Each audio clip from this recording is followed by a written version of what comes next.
بسم اللہ الرحمن الرحیم۔ السلام علیکم۔ کیپٹل ٹاک میں خوش آمدید۔ پاکستان میں دہشت گردی کی ایک نئی لہر شروع ہو گئی ہے، اور جو تازہ ترین واقعہ ہے وہ کل رات کو کوئٹہ میں پیش آیا۔ بہت ہی اندوہناک واقعہ ہے، اور ایک بہت ہی اہم جگہ پر جو کہ بالکل شہر کا سب سے محفوظ ترین علاقہ سمجھا جاتا ہے، وہاں پر ایک دھماکہ ہوا ہے ہوٹل کے اندر۔ تو یہ جو ایک نئی لہر ہے، اس کے پیچھے کیا ہو سکتا ہے، یہ بات ہمیں سمجھنے کی بہت ضرورت ہے۔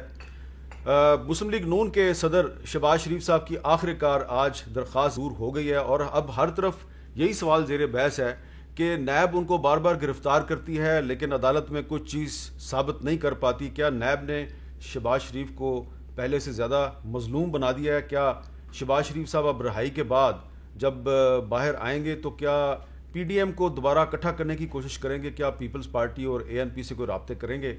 بہت سے معاملات ہیں جس پہ بات کریں گے۔ پہلے ہم آج بات کریں گے سابق وزیر اعظم جناب شاہد خاقان عباسی صاحب سے، اور اس کے بعد وزیر اطلاعات فواد چودھری صاحب سے بات کریں گے۔ شاہد خاقان عباسی صاحب، سب سے پہلے تو ظاہری بات ہے ہم آپ سے یہی پوچھنا چاہیں گے کہ یہ آپ نے اسپیکر کے ساتھ جو آپ کا ایک بہت ہی گرما گرم الفاظ کا تبادلہ ہوا، تو آپ نے غلطی تو تسلیم کر لی اپنی، لیکن آپ معافی مانگنے سے کیوں انکار کر رہے ہیں؟ میں نے غلطی تسلیم نہیں کی، مجھے شرمندگی ہے کہ ہمارے ہاؤس میں یہ معاملہ ہوا۔ اچھا، یہ کہا تھا آپ نے؟ یہ چیزیں نہیں ہونی چاہیے، لیکن جو اسپیکر کا رویہ ہے اس کے علاوہ کوئی راستہ رہا نہیں ہے۔ یہ میں نے 8 اسپیکر کے ساتھ کام کیا۔ پہلے اسپیکر ہیں جو اپوزیشن کو بولنے کا موقع نہیں دیتے۔ صرف ایک طریقہ ہے بولنے کا کہ آپ جا کے روسٹروں پہ کھڑے ہو کے ان کے سامنے شور کریں، ان کو کچھ شرم آتی ہے اور آپ کو بولنے دیتے ہیں۔ میں اس سے پہلے کوئی اسپیکر 3 ابھی بھی ہاؤس میں بیٹھے ہوئے ہیں، وہ کہہ دیں کہ میں کبھی اونچی الفاظ میں بات کی ہو۔ میں اس دن اپنی جماعت کی نمائندگی کر رہا تھا۔ اچھا، ناموس رسالت کی قرارداد کا معاملہ تھا۔ میں کھڑا ہوا، میرے لیڈر آف اپوزیشن بھی جیل میں، پارلیمنٹری پارٹی لیڈر بھی جیل میں۔ ہم نے ان کے پروڈکشن آرڈر نہیں مانگے، نہ ہی توفیق ہوئی اسپیکر صاحب کو ایشو کرنے کی۔ میں نمائندگی کر رہا ہوں اپنے ممبران کی، 83 ممبروں کی، بولنے کا موقع نہیں دے۔ اچھا، لیکن آپ نے تو شاید صاحب کافی مہینے پہلے ہمارے پروگرام میں جوتے کی بات کر دی تھی، ذرا سنیں آپ نے کیا کہا تھا۔ جی، اسمبلی مقصد کیا ہے؟ بولنا۔ میں عوام کا نمائندہ ہوں، اگر مجھے بولنے کا حق نہیں ہے پھر میں احتجاج کروں گا جو کل ہوا، اور اس سے زیادہ ہونا چاہیے تھا۔ اور میں آپ کو حقیقت سے کہتا ہوں، وہ وقت دور نہیں ہے کہ لوگ جوتی اٹھا کر اسپیکر کو ماریں۔ یہ تو آپ نے پچھلے سال بات کر دی تھی۔ جی، کچھ پیشن گوئی کا مجھے بھی کریڈٹ دے دے۔ نہیں، مجھے ڈر ہے کہ یہ ہوگا، میں آپ کو حقیقت بتا رہا ہوں، یہ ہوگا۔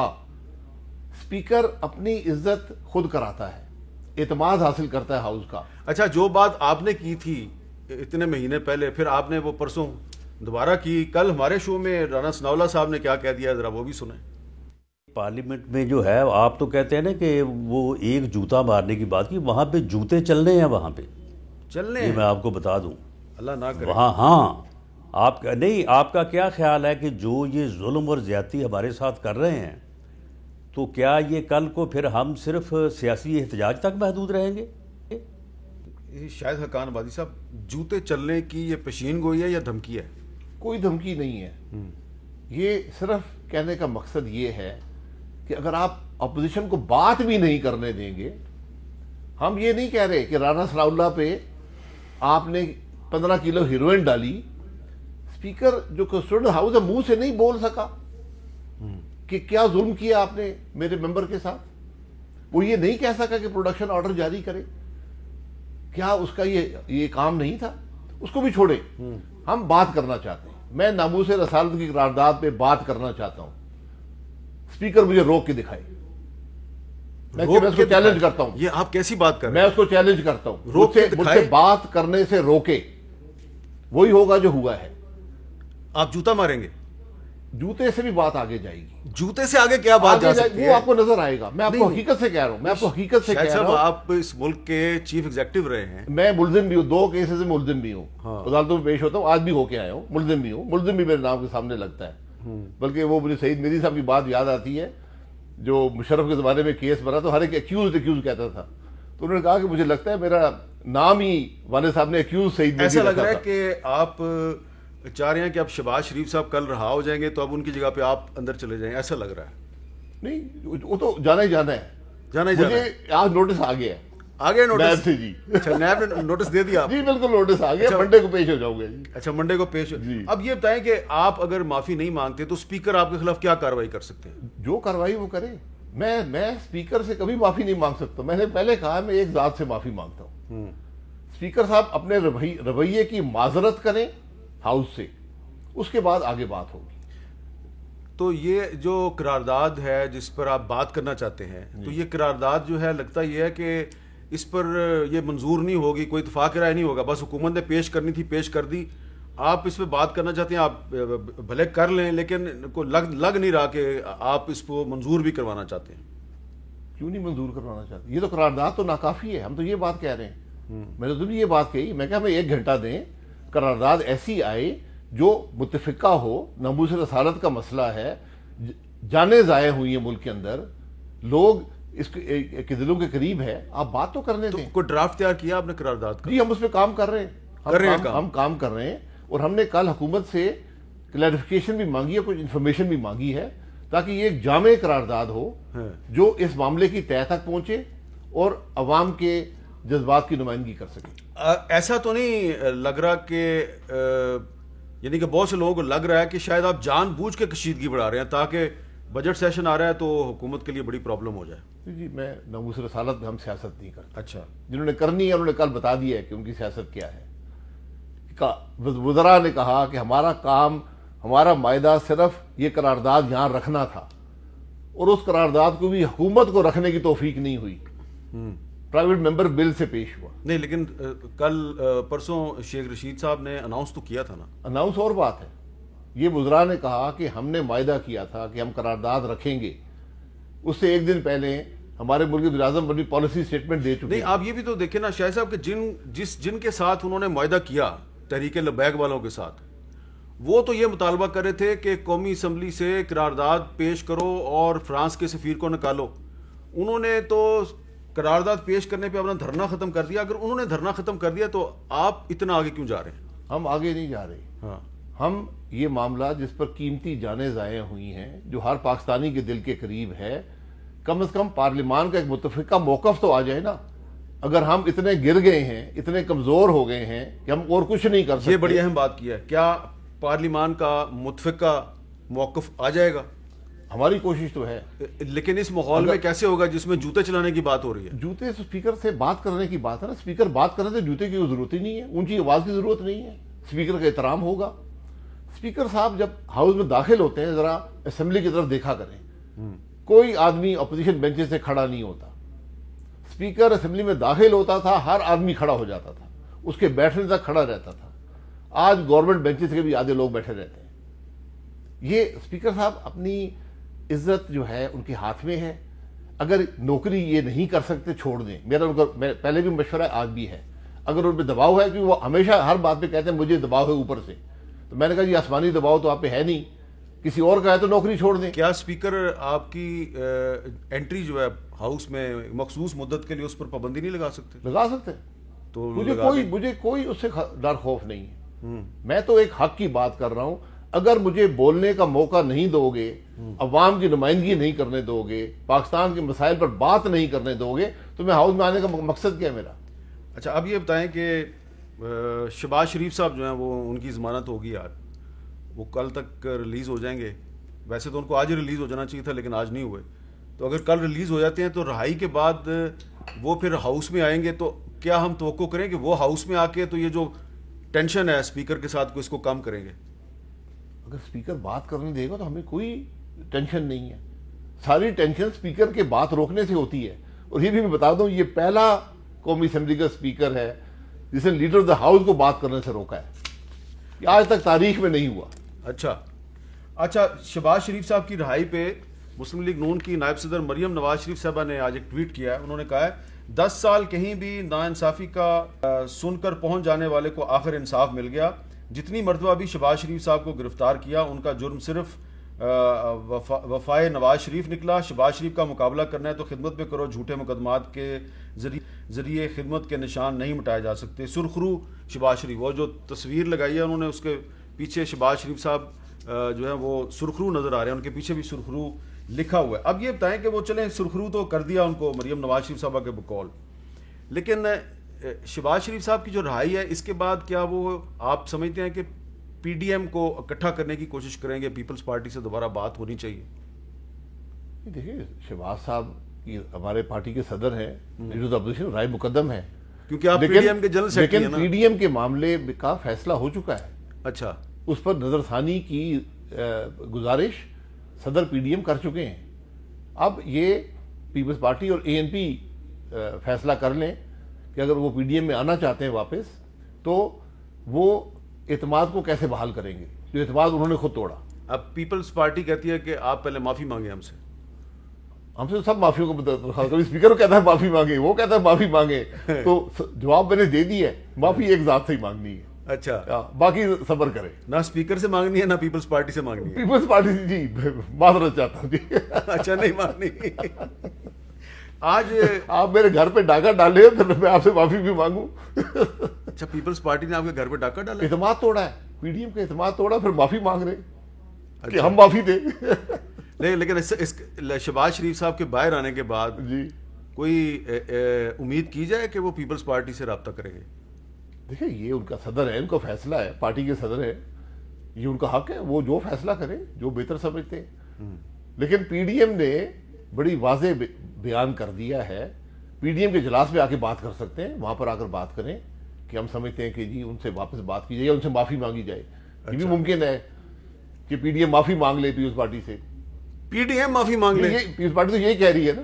ہاں ہاں, کہ ہم سے معافی مانگ تو لے. پی ڈی ایم کے جنرل سیکرٹری کو معافی مانگنی ہے نا, آپ جنرل سیکرٹری ہیں. ایسے مجھے کہا ہے ذاتی طور پہ نہیں, آپ جنرل سیکرٹری ہیں تو پی ڈی ایم کا جنرل سیکرٹری معافی مانگے. پی ڈی ایم کا جنرل سیکرٹری معافی نہیں مانگ رہا جی. اچھا, ان سے معافی چاہتا ہے, ان سے معافی چاہتا ہے, معافی کی ہے تو معافی ان کے ذمہ آتی ہے. یعنی کہ آپ کہہ رہے ہیں کہ معافی کرو. نہیں, بات بڑی سیدھی ہے, آپ نے اعتماد توڑا ہے, اعتماد کو بحال کریں. اچھا اچھا, اب یہ بتائیں کہ یہ جو آج سینٹ میں کچھ ایشو ہوا, مصدق ملک صاحب کو یوسف رضا گیلانی صاحب بلاتے رہے, وہ نہیں گئے, تو یہ آپ کو نہیں لگ رہا کہ اگر سینٹ میں یہ صورتحال ہے تو قومی اسمبلی میں بھی پیپلز پارٹی جو ہے وہ نہیں آئی اسمبلی کے اجلاس میں, تو اپوزیشن جو ہے وہ کمزور نہیں ہوگی؟ دیکھیں جی, یہ پیپلز پارٹی کا اپنا فیصلہ ہے, اپوزیشن قائم ہے, اپنے موقف پہ قائم ہے. اپوزیشن ایک موقف کا نام ہوتا ہے. پیپلز پارٹی ہمیشہ کہتی تھی بات پارلیمان کے اندر ہونی چاہیے, جب پارلیمان کے اندر بات ہوئی تو باہر بیٹھ گئے. یہ بہرحال ان کا فیصلہ ہے, میں اس کا احترام کرتا ہوں. آج ایک اجلاس رکھا گیا 11 بجے, جس میں ہمیں کہا گیا کہ آپ بھی شرکت کریں, کمیٹیوں کا معاملہ ہے سینٹ کی. جب مصدق ملک صاحب وہاں پر پہنچے تو ان کو باہر بٹھا دیا گیا, 2 گھنٹے باہر بیٹھے رہے. انہوں نے کہا جی کہ آپ اجلاس ہونا, انہوں نے کہا اجلاس تو ہو رہا ہے. انہوں نے کہا جی انہوں نے کہا جی آپ کے اس میں شرکت ممکن نہیں ہے. تو یہ بڑی ایک عجیب سی بات ہے. تو وہی مجھے ڈر ہے کہ وہی کام چیئرمین سینٹ کے ساتھ نہ ہو جو اسپیکر قومی اسمبلی کے ساتھ ہو رہا ہے. یہ آپ ایک اور دھمکی لگا رہے ہیں؟ میں دھمکی نہیں لگا رہا ہوں, میں حقیقت بیان کر رہا ہوں کہ اگر آپ 27 ممبروں کو روکیں گے, ان کا حق نہیں دیں گے, تو پھر کچھ کرتے ہی ہیں ممبران. ایسا تو نہیں ہے کہ مسلم لیگ نون نے سوچ سمجھ کے فیصلہ کر لیا کہ ہم نے پارلیمنٹ کے اندر کشیدگی بڑھانی ہے؟ کشیدگی کی کوئی ضرورت نہیں ہے, آپ بات کرنے دیں. آپ جو طریقہ ہے اپوزیشن کا, جو طریقہ ہے ہاؤس کا, جو روایات ہیں, جو رولز ہیں, میں جنرل موشن لاؤں, میں بات کروں ملک کے مسائل میں. میں آج بات کرنا چاہتا ہوں ابصار عالم صاحب کے معاملے پر. میں نے جنرل موشن دے دی ہے, میں کل دیکھوں گا کہ اسپیکر صاحب اس پہ کیا کرتے ہیں. اچھا, پھر مجھے اجازت ہے کچھ کرنے کی, اگر انہوں نے اجازت نہیں دی بات کرنے کی. اچھا, آپ اجازت دے دیں تو آپ ابصار عالم صاحب کے ایشو پہ بات کریں گے؟ بالکل, ہم نے جنرل موشن آج جمع کروا دیا ہے. اچھا, کہ جناب یہ ایک معاملہ ہوا ہے, اس پر قومی اسمبلی میں بحث کی جائے, اور اس پر ایک ہم ڈیمانڈ کریں گے ایک پارلیمانی کمیٹی بنے جو اس معاملے کو دیکھے کہ آج ہمارے ملک میں جو صحافی برادری ہے وہ بھی محفوظ نہیں ہے. آج میڈیا کو دبایا جا رہا ہے, اور اب تو جان کے خطرے سب پر لائے. اب یہ بتائیں کہ یہ کشیدگی اگر برقرار رہی تو بجٹ کا اجلاس آ رہا ہے, تو بجٹ کے اجلاس میں پھر کیا ہوگا؟ اور جہانگیر ترین صاحب کا گروپ جو ہے وہ بھی بڑا ایکٹیو ہے, کوئی آپ کا رابطہ ہے ان سے؟ نہیں, ہمارا کوئی رابطہ نہیں ہے. جہانگیر ترین صاحب کی اپنی سیاست ہے, وہ اپنی سیاست کریں. ان کو ٹھنڈی ہوائیں اگر آ رہی ہیں تو وہ ٹھنڈی ہوائیں ان کو مبارک ہوں. ویسے بھی آج ہوا ٹھنڈی چل رہی ہے. آج تو اسلام آباد میں یالہ باری ہوئی ہے, اولے گرے ہیں جی, بڑے بے موسمی قسم کے 40 اولے 40 اولے جہانگیر ترین صاحب کے 40 اولے ہیں نا. تو آپ کو لگتا ہے کہ ان کے پیچھے کوئی اور بھی اولے ہیں؟ دیکھیں جی, میں اولوں کی کیفیت, اولے اوپر سے آتے ہیں, لیکن آج جو اولے تھے موٹے موٹے تھے کافی. جی جی, اولے اوپر سے آتے, اور بہت سی گاڑیاں جو ہیں وہ ان کو نقصان بھی پہنچا, اتنے موٹے اولے. جی جی. اب آخر میں یہ بتائیں کہ یہ ہم سن رہے ہیں کہ جس طرح آپ کو پتہ ہے کہ ماضی میں بہت سے ایشوز پر حکومت اور اپوزیشن جو ہے اس نے نہ چاہتے ہوئے بھی کچھ معاملات پر ایک دوسرے سے تعاون کیا. FATF کا معاملہ تھا, اس سے پہلے اور بھی کچھ ایشوز تھے. آپ نے بڑے خوشی حکومت کے ساتھ مل کے قانون سازی کی, اتفاق رائے دکھایا. اب سنا ہے کہ کشمیر کے معاملے پہ دوبارہ حکومت اور اپوزیشن جو ہے وہ مل کر کوئی ایسا اتفاق رائے کرنے والے ہیں جو صرف آپ ہی کو قبول ہوگا, کشمیریوں کو قبول نہیں ہوگا. اگر کشمیریوں کو قبول نہیں ہے تو ہمیں بھی قبول نہیں ہے. ہاں, بلکہ میں تو یہ بھی کہوں گا کشمیریوں کو قبول ہو تو ہمیں قبول نہیں ہوگا. کشمیر کا سودا ہمیں قبول نہیں ہے. کشمیر کا کوئی حل جو اقوام متحدہ کی قراردادوں سے باہر ہوگا ہمیں قابل قبول نہیں ہے. نہیں تو پہلے بھی تو آپ لوگوں نے جو گلگت بلتستان کو علیحدہ صوبہ بنانے والی بات تھی تو وہ بھی اقوام متحدہ کی قراردادوں کے خلاف تھی, آپ نے مان لی؟ نہیں, بالکل نہیں مانی, بالکل نہیں مانی. اگر وہ خلاف ہے اس پر فیصلہ کر لیں. ہم سب صوبہ بننے کے حق میں ہیں, صرف جی بی کا نہیں, پاکستان میں بہت سے صوبوں کی ضرورت ہے, وہ صوبے بننے چاہیے. اگر جی بی کو صوبہ بنانے سے کشمیر کے مسئلے پر حرف پڑتا ہے ہم اس کے خلاف ہیں. اگر وہ اس کے مطابق ہے قراردادوں کے, اس کے اندر رہ کر یہ صوبہ بنتا ہے, بالکل اس کے حق میں.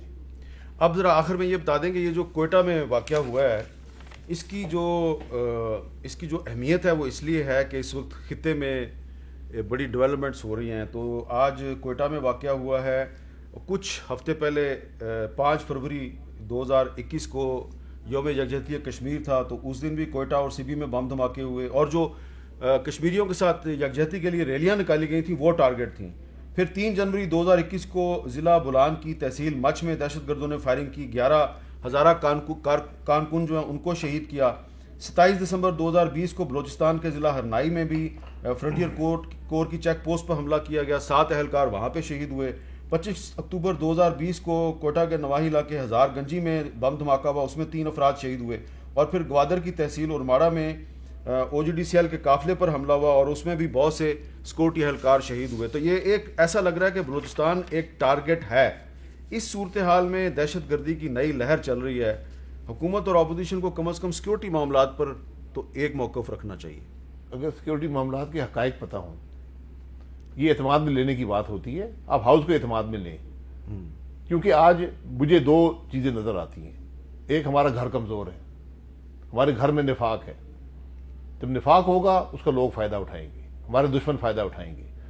دوسرا, آج آپ اپنی خارجہ پالیسی کی ناکامیوں کی قیمت ادا کر رہے ہیں اور ادا کرتے رہیں گے اگر آپ نے اپنی سمت درست نہ کی, اور وہ درستگی صرف پارلیمان سے آئے گی. لیکن پارلیمان میں اگر جوتے چلیں گے تو پھر کیسے وہ درستگی ہوگی؟ اگر بات نہیں کرنے دیں گے تو جوتے چلیں گے. جوتے اسی لیے چل رہے ہیں کہ آپ وہاں پر بات نہیں کر رہے, کوئی آپ کوئی ملک کا مسئلہ وہاں پر نہیں لاتے, پھر اب جوتے ہی رہ گئے ایک دوسرے کو مارنے. لیکن یہ کیا وجہ ہے کہ یہ وہی اسپیکر صاحب ہیں, جب FATF پر حکومت اور اپوزیشن مل کر قانون سازی کر رہے تھے تو یہ اسپیکر صاحب کے گھر پر ساری بات چیت ہوتی تھی, اب وہی اسپیکر جو ہے وہ آپ کو بات نہیں کرنے دے رہا بقول آپ کے, تو صورتحال میں کیا تبدیلی آئی ہے؟ وہاں بھی ہم نے بارہا اعتماد کیا اسپیکر صاحب پر. اس معاملے میں بھی جب حکومت نے NRO کے کاغذ لہرائے, اسپیکر صاحب خاموش بیٹھے رہے. یہ وہی اسپیکر ہے, ہمیں کوئی اعتماد نہیں ہے اسپیکر پر.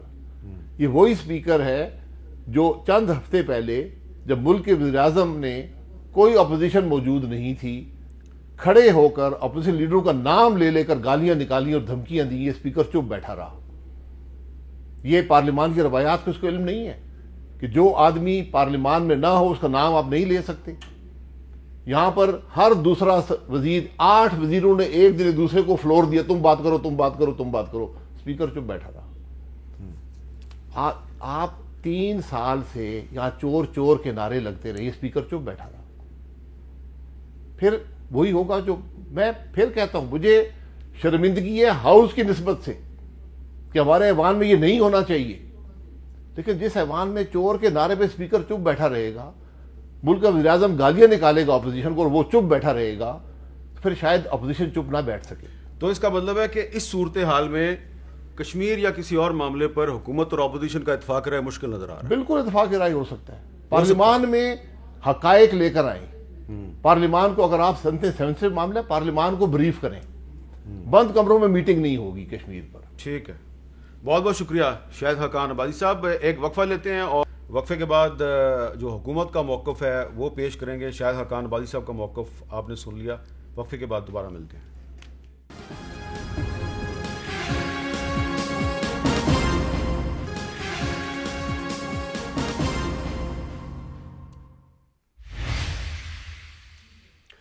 کیپٹل ٹاک میں خوش آمدید. اب ہم بات کریں گے وفاقی وزیر اطلاعات جناب فواد چودھری صاحب سے. فواد چودھری صاحب بہت شکریہ. وقفے سے پہلے شاہد حقان عباسی صاحب ہمارے سے بات چیت کر رہے تھے اور انہوں نے کہا جی کہ جو قومی اسمبلی میں ان کے اور اسپیکر صاحب کے ساتھ جو ہوا دونوں کے درمیان, اور پھر اسپیکر صاحب نے جو ان کو ایک نوٹس دیا ہے, ان سے معافی مانگنے کا تقاضا کیا, تو وہ کہہ رہے ہیں جی میں تو کوئی معافی نہیں مانگوں گا, اپنے موقف پہ قائم ہے. اب اگر وہ معافی نہیں مانگتے تو آپ کے خیال میں اسپیکر صاحب ان کے خلاف کیا کارروائی کر سکتے ہیں؟ نہیں دیکھیے جی, دو باتیں ہیں. ایک اس کا قانونی پہلو ہے اور ایک اس کا اخلاقی پہلو ہے. اخلاقی طور کے اوپر تو ویسے ان کو بحث نہیں کرنی چاہیے اور معذرت کرنی چاہیے, اس لیے کہ جو سیاست ہوتی ہے اور جو پارلیمان ہوتی ہے وہ کچھ ٹریڈیشنز کے اوپر قائم ہوتی ہے, کچھ روایات کے اوپر کھڑی ہوتی ہے. ایاز صادق صاحب نے, آپ نے اسمبلی کو کاروائی کو جتنے قریب سے آپ نے حامد میر صاحب رپورٹ کیا ہے دیکھا ہے, بڑے کم اور صحافیوں نے پاکستان میں رپورٹ کیا. مجھے آپ بتائیے ایاز صادق صاحب نے کتنا اچھا سلوک اپوزیشن سے کیا ہے, کتنی اچھا جو ہے وہاں پر انہوں نے جب اپنی باری تھی تو وہ بولنے کا موقع دیا ہے یا ہاؤس کو اس طرح سے چلنے دیا ہے؟ نہیں چلنے دیا. اور اگر ہم اس بات کے اوپر جا کے اسپیکر کو کہیں کہ نہیں میں آپ کو جوتا مار دوں گا اور بدتمیزی روز شروع کر دیں گے, میرا صرف پرابلم یہ ہے جس طریقے سے ہم وہاں پہ اس وقت جو پارلیمنٹ کے اندر جس قسم کا ماحول ہے اور جس قسم کی بٹرنس ہے, جمہوریت سسٹم نہیں ہے اتنی بٹرنس کا. اور اسی لیے میں پوری کوشش کرتا ہوں اور اب بھی میری پوری کوشش ہے کہ کچھ ماحول کو بہتر ہونا چاہیے. اور جب سے حقان عباسی صاحب جو ہیں وہ اس ملک کے وزیر اعظم رہ چکے ہیں, اگر وہ ٹریڈیشنز کو, کچھ اخلاقیات ان کے نزدیک کوئی معنی ہی نہیں رکھتی اور وہ صرف ایک جو ہے سمجھتے ہیں کہ اس طرح سے مریم بی بی شاید خوش ہوں گی ان کی اس بدتمیزی سے, یا رانا ثناء اللہ جیسے لوگ جو ہیں وہ سمجھتے ہیں کہ نہیں اس سے ہمارا پہلا کام یہ ہے کہ ہم مریم بی بی کو خوش کریں, تو پھر تو یہ بٹرنس بڑھے گی, اور بٹرنس بڑھے گی تو اس کا فائدہ ملک کو تو نہیں ہوگا, اس کا فائدہ ان کو بھی نہیں ہو رہا. اگر پی ایم ایل این یہ سمجھتی ہے کہ بٹرنس کریٹ, اور پھر جتنا بلیکٹنٹ جھوٹ بولتے ہیں, مثلا آج میں صبح جو میں نے حقان عباسی صاحب کے بیان پہ ٹویٹ بھی کیا, انہوں نے کہا پوری دنیا میں کورونا کم ہو رہا ہے, پاکستان میں بڑھ رہا ہے. اب یہ اتنا بڑا جھوٹ ہے سابق وزیر اعظم کی طرف سے کہ مجھے یہ لگتا ہے, اور یہ انفارچونیٹ ہے, مجھے یہ کہتے ہوئے اچھا نہیں لگ رہا کہ اتنے بڑے لوگ جو ملک کے وزیر اعظم رہ چکے ہوں ان کے لیے جھوٹ بولنا کوئی پرابلم ہی نہ ہو. وہ کنوینئنٹلی آ کے جھوٹ بول دیں اور لگے کہ وہ بالکل آرام سے بات کر رہے ہیں. یہ تو پھر ایک بہت بڑی اخلاقی پستی کی بات ہے. اور جہاں تک لیگل آپ نے پوچھا کیا کر سکتے ہیں, ابھی اسپیکر پنجاب اسمبلی نے میرا خیال ہے کم از کم 5-6 لوگوں کو کئی دنوں تک اور ایون سیشنز تک جو ہے وہ سسپینڈ کر دیا, وہ اسمبلی اٹینڈ نہیں کر سکے. وہ تو پھر سرجنٹ ایٹ آرم اسمبلی کے اندر بھی داخل نہیں ہونے دے گا. بٹ میں آج سمجھتا ہوں اسد کیسر صاحب بڑے روایتی آدمی ہیں, بڑے ایک اچھے انسان ہیں, میں نے ہمیشہ انہیں دیکھا ہے بڑے سادہ آدمی ہیں, بڑے ایک اچھے دل کے آدمی ہیں. شاید وہ اس طرح کی ایکسٹریم پوزیشن نہ لیں. میں شاید ہوتا تو میں تو بالکل اور پوزیشن طرح کا بندہ ہوں, لیکن اسد کیسر صاحب آپ کو پتہ ہے ذرا شریف آدمی ہے. یہ بتائیں کہ کل قومی اسمبلی میں دوبارہ وہ قرارداد جو ہے اس پہ بحث ہونی ہے, جو جس قرارداد کے پیش کرنے پہ تحریک لبیک نے اپنا دھرنا ختم کیا ہے, تو کیا معاملہ صرف قرارداد پیش کرنے تک تھا یا یہ قرارداد اس پہ بحث ہوگی اور حکومت چاہتی ہے کہ ایک متفقہ موقف جو ہے وہ پارلیمنٹ کا سامنے آئے, تو اتفاق رائے کی کوئی کوشش کرے گی government?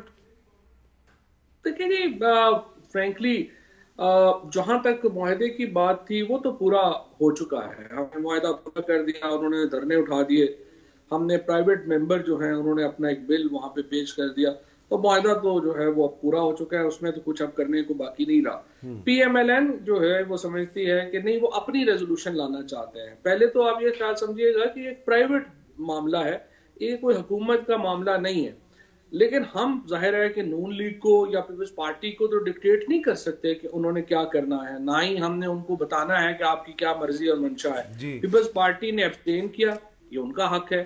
P M L N اپنی ریزولوشن لانا چاہتی ہے تو وہ لے کے آئے، اور وہ سمجھتی ہے کہ فرانس کے سفیر کو نکال دینا چاہیے، تو وہ ظاہر ہے وہ پولیٹیکل پارٹی ہیں۔ ایک چیز ذرا سمجھائیں، نواز شریف صاحب سے فون کر کے پوچھ لیں اگر وہ یہ ریزولوشن لانا چاہتے ہیں۔ ایک معاملہ ذرا سمجھائیں ہمیں، آپ کہہ رہے ہیں کہ یہ پرائیویٹ معاملہ ہے کیونکہ امجد خان صاحب نے پرائیویٹ ممبر کے طور پر ریزولوشن پیش کی، لیکن ریزولوشن پیش کرنے سے پہلے انہوں نے شیخ رشید صاحب جو وزیر داخلہ ہیں، انہوں نے نور اللہ قادری صاحب اور گورنر پنجاب کے ساتھ بیٹھ کر ایک اعلان کیا کہ جی یہ ہمارا معاملہ طے ہوا ہے اور ہم قرارداد پیش کریں گے۔ تو جو پرائیویٹ ممبر کے طور پہ قرارداد پیش کی گئی، وہ اس کا پہلا اعلان تو وزیر داخلہ نے کیا نا، تو اس کا مطلب ہے یہ حکومت نے پیش کیا قرارداد؟ نہیں، مطلب یہ نہیں ہے۔ مطلب یہ ہے کہ یہ قرارداد امجد خان صاحب نے پیش کی ہے اور وہ ایک پرائیویٹ کیپیسٹی میں کی ہے۔ ٹھیک ہے، جو معاملہ تھا، اگر حکومت کے اوپر معاملہ ہوتا تو پھر تو یہ معاملہ یہاں پہ جاتے ہی نہ، جو لا اینڈ آرڈر سچویشن پیدا ہوئی وہ پیدا ہی نہ ہوتی، اور اگر یہی معاملہ اتنا سادہ ہو جاتا کہ حکومت نے یہ کرنا تھا تو پھر تو معاملات ہی آگے نہ بڑھتے۔ اسی ریزولوشن کے آخر میں جو بات کہی گئی ہے، جو زیادہ امپورٹنٹ ہے، کہ کسی گروہ کو یا جتھے کو یہ حق نہیں دیا جا سکتا کہ وہ حکومت کو ڈکٹیٹ کرے کہ آپ کی فورن پالیسی یہ ہوگی یا وہ ہوگی۔ بالکل ٹھیک ہے، آپ اس کو گروہ یا جتھا کہہ رہے ہیں، شیخ صاحب نے اس کو کل اپنی پریس کانفرنس میں سیاسی جماعت کہا ہے، لیکن یہ کچھ حلقوں میں تاثر ہے کہ حکومت نے اس تحریک لبیک کے سامنے ٹوٹل سرنڈر کر دیا ہے، جس کو آپ نے پہلے بین کیا، اس کے بعد میں اس کے سامنے ٹوٹل سرنڈر کر دیا۔ اس کا کیا جواب دیں گے آپ؟ اب یہ تو دیکھیں جی، بات کرنے والے کے اوپر ہے۔ کچھ لوگوں کو لگتا ہے کہ دیکھیں یہ تو جو کالعدم جماعت ہے وہ سرنڈر کر گئی ہے اور انہوں نے کچھ نہیں حاصل کیا۔ کچھ لوگوں کو لگتا ہے کہ نہیں، حکومت نے جو ہے وہ بڑی جگہ دے دی ہے۔ تو یہ تو انٹرپریٹیشن کی بات ہے، لیکن میں یہ سمجھتا ہوں کہ جو ابھی تک جو معاملہ ہے وہ آپ کے سامنے ہے، آپ بھی اس کا انالیسس کر سکتے ہیں اور جو دوسرے صاحبان ہیں وہ بھی انالیسس کر سکتے ہیں۔ آپ دیکھ لیں کہ حکومت نے اپنی کتنی پوزیشن جو ہے وہ لوز کی ہے اور دوسری طرف نے اپنی کتنی پوزیشن لوز کی ہے، یہ تو آپ اپنی تشریح ہے۔ چلیں، میری تو ذاتی رائے یہ ہے کہ انہوں نے تحریک لبیک نے بھی لچک دکھائی ہے، حکومت نے بھی لچک دکھائی ہے، زیادہ اچھی تشریح، یہ زیادہ اچھی بیلنس تشریح ہے۔ آپ اس تشریح سے اتفاق کرتے ہیں؟ صحیح ہے، چلیے اچھا ہے۔ اصولی طور کے اوپر تو دیکھیں میرا جو نقطۂ نظر ہے وہ تو جو قرارداد کا آخری حصہ ہے اس کے قریب ہے، لیکن چونکہ ایک لا اینڈ آرڈر سچویشن ہے، اس کو بچانا ضروری ہے، اور ایک معاملہ ایسا ہے جس کا سلوشن ضروری ہے، تو اس کے لیے اگر ایک معاملہ ہوا ہے تو بڑی اچھی بات۔ اچھا، اب یہ بتائیں کہ شہباز شریف صاحب کی آج درخواست ضمانت منظور ہو گئی ہے، اب وہ ریلیز ہو جائے، آپ یہ نہیں سمجھتے کہ جب سے آپ کی حکومت آئی ہے وہ 2 دفعہ گرفتار ہوئے ہیں، ہر دفعہ ان کی ضمانت ہو جاتی ہے، نیب ان کے خلاف عدالت میں کوئی چیز ثابت کرنے میں ناکام ہو جاتی ہے، تو نیب نے ان کو پہلے سے بھی زیادہ مظلوم بنا دیا ہے؟ نہیں، بات کیا ہے جی کہ سچی بات یہ ہے، یہ جو معاملہ ہے احتساب کا، اکاؤنٹیبلٹی کا، اس کے اوپر وزیر اعظم صاحب کو بھی، اور وہ پبلکلی اس کا اظہار کرتے ہیں۔ ہمارا جو کنسرن ہے، پہلی بات تو میر صاحب دیکھیے، عمران خان کا کوئی ذاتی لڑائی تو نہیں ہے نواز شریف صاحب سے یا شہباز شریف صاحب سے۔ اب شہباز شریف صاحب کے اوپر بھی، نواز شریف صاحب کے اوپر بھی جو الزامات ہیں وہ یہ ہیں کہ انہوں نے اربہ روپیہ پاکستان سے باہر بھیجا اور پھر اس کا کچھ حصہ ٹی ٹیز کے ذریعے واپس آیا، باقی پیسہ تو وہیں پہ انہوں نے لگا دیا۔ اس کیس میں بھی کوئی اورل وٹنس تو ہے نہیں کہ آپ کہیں گے کسی بندے کو پکڑا، آپ نے مار پیٹ کر لی اور آپ کا جو ہے ایویڈنس آپ نے آ گئی۔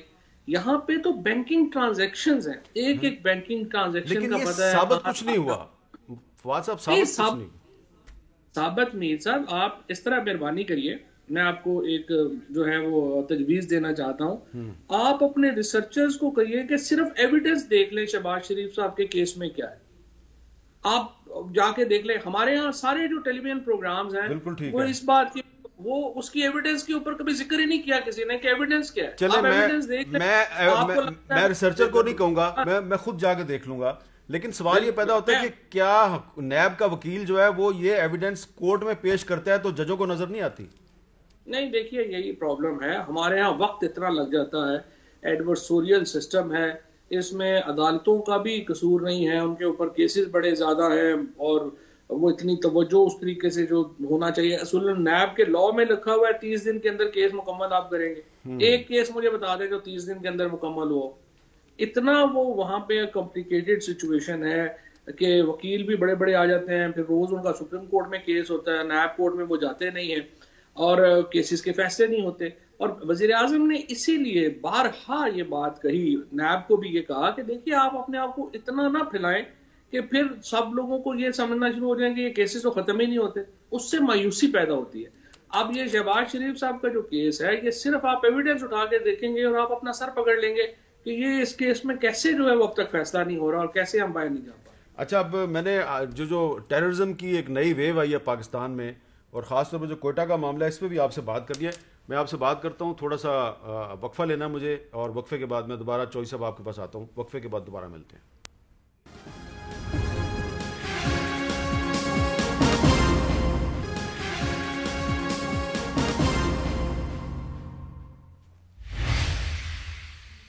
کیپٹل ٹاک میں دوبارہ خوش آمدید. ہم بات کریں وفاقی وزیر اطلاعات جناب فواد چودھری صاحب سے. چودھری صاحب, ایک ایشو رہ گیا, پھر میں آپ کے ساتھ کوئٹہ والے واقعے میں بات کروں گا. جہانگیر ترین صاحب نے آج ایک بات کیا, ذرا سن لیں. کوئی کمیٹی میں ہم سے کسی نے رابطہ نہیں کیا, نہ ہم رابطہ کریں گے.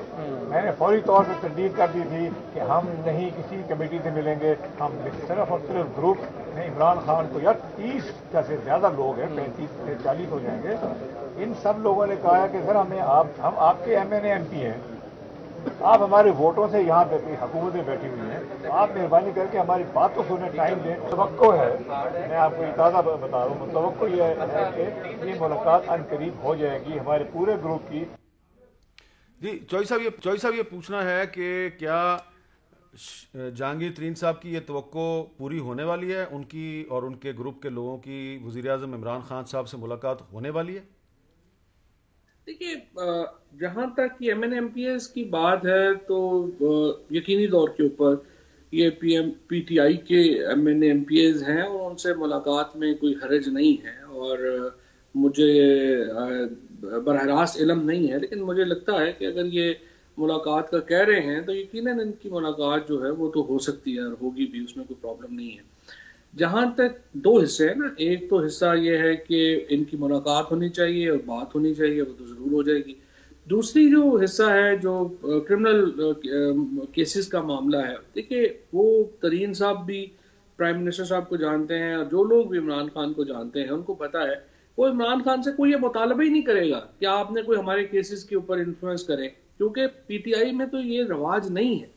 اس سے پہلے بھی آپ دیکھیں بابر امان ہوں, اس سے بعد علیم خان صاحب ہوں, اس کے بعد ستین صاحب ہوں, تمام لوگوں کے اوپر کیسز بنے, انہوں نے اپنے فیس کیے, وہ ختم ہوئے, وہ واپس آئے.